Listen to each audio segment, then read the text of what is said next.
Can't hear you. That's what I've Again, with great gratitude to the Grunsteins, to Lenny and Chani Grunstein, dear friends, for their sponsorship in memory of Chani's father, Mr. Aaron Tambor, Aaron Ben Yitzchak. We're continuing the Ramchal, the great Rav Moshe Chaim Luzzatto, who has laid out the course, the formula for us about how to live our best selves, how to try to perfect ourselves in this world. Zehirus, mindfulness, cautiousness, and then zrizas, alacrity, zeal, enthusiasm to go pursue our goals with resolutions and with strategies. And now Midas HaNikiyas, which is a long chapter where the Ramchal is identifying different parts of our lives, our character, our behavior, and telling us that to live our best selves, we need to Nikiyas, we need to purge, we need to cleanse ourselves of some of these poor habits and negative behaviors, and to be able to streamline our lives to conform to who we want to be and to how we want to live. And so the latest one he's been speaking about is the power of speech, which is so appropriate for today, Erev Tisha B'Av, and for this time of the year, the 9 days, the 3 weeks, but really is relevant to the entire year around. Being a medaber is the highest level of the 4 levels or descriptions of creation itself, from the domain, someach, the chai, and the medaber, the capacity, the power to speak, to use our words, to communicate with others, to be able to take ideas and concepts and to formulate and articulate them in ways in which we can build and construct, elevate and enrich. It is a unique power which distinguishes man. And therefore we have to be exceedingly careful with how we use it. If we abuse it, we actually compromise and corrupt ourselves. And when we're careful and safeguard it, then we realize the best of who we could be. So we've been talking about the prohibition to lie. Pathological liars who the way that you know they're lying is their lips are moving.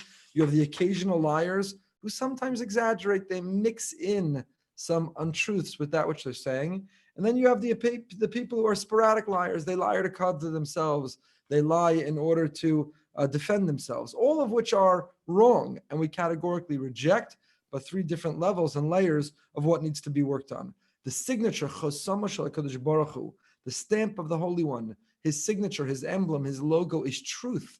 That's who Hashem is by definition. What he says, what he does, conforms, is consistent with, reflects absolute truth. And to be godly in our lives means to have a loyalty to the truth. It means not to exaggerate, not to bend the truth. It means for our word to be our bond. It means not to promise or pledge things we're not going to follow through. It means to be punctual in our commitment in time to others. The Gemara Bab Metzia tells us that a Talmid Chacham, a righteous one, is not allowed to tell a lie, is not allowed to distort the truth other than in 3 areas. One of the pillars upon which the world exists is truth, and we know that. Economies would fall, and nations and diplomacy would dissolve. Relationships could never sustain themselves if there were no truth. If people didn't act faithfully and honestly, if people didn't speak the truth, if when you talk to someone you couldn't be confident that what they were saying to you is true, the world would simply cease to exist. Part of the social contract of man to operate in a world is to be committed to tell the truth, to commit to tell the truth. Person who tells lies, they are removing one of the foundations of the world. You're violating that social contract. You're violating the foundation, the construct that's literally holding up the world. It's holding up the world. And the opposite is true.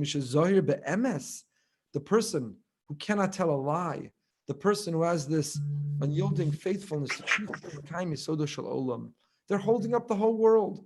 The person who says to themselves, whatever benefit I get by exaggerating the story a little bit, I lose by compromising my character. Whatever benefit I get to get myself out of a situation by lying or distorting the truth, I lose by weakening the foundation of the world. Person has to be committed to truth, even at personal pain or loss. Now, again, we do have a concept of Mishanim Pnei Shalom. There are times when your wife says, how do I look in this dress? For example, that's a pikuach nefesh situation. There are times where you're allowed to lie in order to preserve the truth. And that can be a very slippery slope. who determines when it's justified, when it's right. You have to be careful with it. And there's an entire area of Jewish Rather law. you say it Help doesn't look determine good. I don't when like you're it. allowed to bend the truth in order to preserve a sense of peace. And if the value is conflict between truth and peace, sometimes peace wins out. To achieve an objective truth, sometimes you have to be willing to bend a subjective or lower truth. But these are massive questions. They're questions that need consultation with great, great people. However, on the whole, a commitment to truth has to be the foundation of the world. It holds up the world. It holds up relationships. How many relationships have been broken by infidelity, not only physically, but emotionally or financially or in so many other ways? Truth holds up relationships. Truth holds up the economy, creates credit and trust. Truth is the core and the source, the foundation of the world.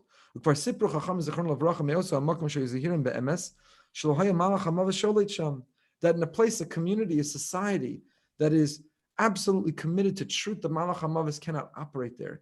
The Malach HaMavis, the energy of negativity, of sabotage, of destruction, finds its way in an environment that's riddled with lies and untruths.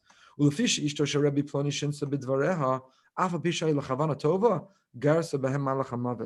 Gemara there in Sanhedrin tells us, because the wife of one of the rabbis altered her words, her intention was for the good, but she told a lie. The Malach HaMavis took root there. Until they sent her away because of this, and they were able to return to a sense of peace and tranquility. Says the Ramchal, I don't need to elaborate. I don't need to prolong this because we all know the damage that can be wreaked that if a person is not loyal to the truth. So it's an opportunity. V'daber davar, our dibur, Elah hadvarim, we're in the book of Dvarim, in a time of year that we're repairing for our violation and abuse of the Koach HaDibur. The spies misspoke. They spoke negatively. They slandered the land of Israel. And that was the catalyst of a night of crying. And Bechia became a Bechia Ladoros. That crying, because Baruch Hu, the Almighty said, you're crying for nothing. You're crying for no reason. I'll give you a reason to cry.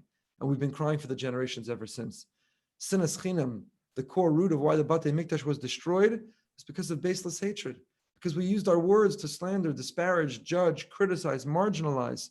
The abuse of the power of words has to be rectified, repaired, and atoned for with a commitment to measure our words, to be present and mindful when we use our words, to choose the right words, and to follow through on the words that we use.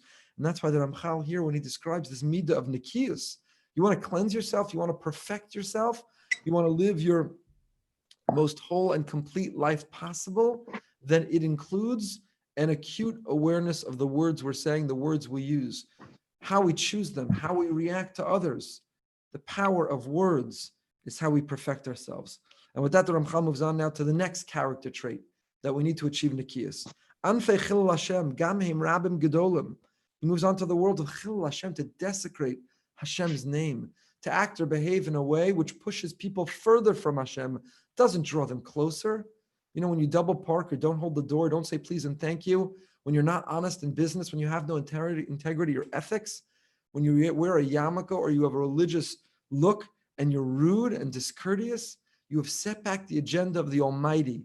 Our mission here on earth, Nekadesh Hashemcha Barabim. We are here to create a Kiddush Hashem. We're here so that when people interact with us, they say, wow, that's what it means to be a Jew. That's what it means to be loyal and love Hashem and Torah. I want a piece of that. I want part of that.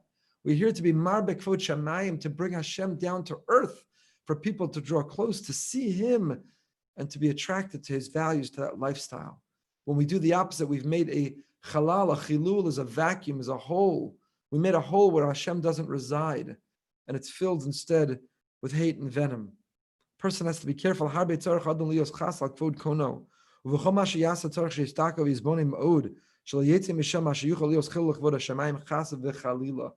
mission here on earth is to defend Hashem's honor, and all of our actions should reflect and deliberately, carefully, that no desecration of the honor of Hashem should take place. You know, the pasuk says, pasuk in Emor, don't desecrate Hashem's name, and instead do the opposite. create a Kiddush Hashem. Rabbeinu Bachya points out the only antidote to Chillul Hashem, when a Jew lands on the front page, when a Jew makes a headline, when a Jew leaves a negative impression on others, the only antidote to that Chillul Hashem is a lifetime of commitment to Kiddush Hashem. Kiddush Hashem, give a nice tip, hold the door, be honest in business, follow through, have a smile on your face, carry yourself modestly according to the values of Hashem. It's a Kiddush Hashem. Rabbeinu Bachya wonders, isn't there a third category? Is life either made up of a Chillul Hashem or a Kiddush Hashem? Am I either desecrating Hashem's name or sanctifying it? What about Parav? What about neutral? What about just being? What about just existing? And says Rabbeinu Bachya, there is no such thing as neutral or Parav. You can't be Switzerland. You can't be when it comes to the issue of honoring Hashem. Every action at the gym, in the supermarket, at work, in shul. And the pasuk says, "V'nektashni b'soch b'nei Yisrael." The place where Chillul Hashem and Kiddush Hashem take place, most specifically, is among the Jewish people. Of course, we have to worry about what the nations of the world think of us, but we need to worry about what we think of us. We need to worry about the impression we leave on one another within our nuclear family. The primary place of Kiddush or Chillul Hashem is among Jews. Among Jews. How many assimilated, secular, unaffiliated Jews have been turned off by an interaction with an Orthodox Jew who didn't come through in business, or who was rude or discourteous, who was dishonest or lacked integrity? The primary place of Kiddush Chillul Hashem is with the Jewish people. There's so much work that needs to be done, so much repair that has to happen to overcome the stereotypes and overcome the predispositions and overcome the biases. We have to be dedicated to Kiddush Hashem in the way that we conduct ourselves to attract others to our way of life, to Kiddush Hashem, to sanctifying Hashem's name. So Rabbeinu Bachya says, no, you don't have the luxury of Parav. There is no in-between. There is no neutral. Everything you do, everything you say will either yield and register as a Chillul Hashem. If you've failed, if you've missed the opportunity, if you've violated the chance, then you drove people away from Hashem. It's a Chillul Hashem. You left a negative impression. Or the opposite. If you had a smile and you were kind and you were respectful and you followed through and you behaved according to the Torah values, you've made a Kiddush Hashem. You've drawn people close. That's our mission. That's our mandate. It's why we're here. Nekadesh Shemcha Barabim, an obligation among the nations of the world, and even first and foremost, an obligation among one another. And when we do, and we can repair the world in His image and draw people closer to Him, then please God, we will experience the great redemption. We won't have to sit on the floor tonight and tomorrow. We'll be able to gather and join and learn Mesillas Yesharim, how to live our best lives in Yerushalayim, Ir HaKodesh. Continue with Living with Emunah in 15 minutes at 8:45. Tonight, our introductory remarks to Eicha will take place at 8:35 this evening. Stay happy, stay healthy, and stay holy. Rabbi.